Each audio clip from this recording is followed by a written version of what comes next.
Did you know that the earliest records indicate that our human ancestors actively sought plants and herbs for various benefits? Even the Neanderthals showed indisputable evidence that they recognized and used certain plants for medical purposes. But here's what's crazy.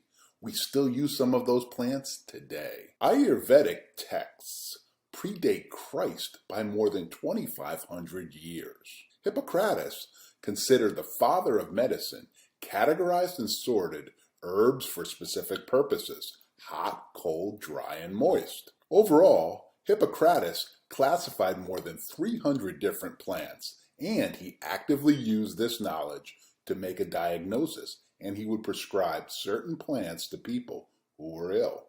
It's funny, today, in some ways, we have infinitely more information on the plants and herbs, many around our homes, and how they can help us. But at the same time, when you walk around your yard, do you see readily available sources of health and wellness?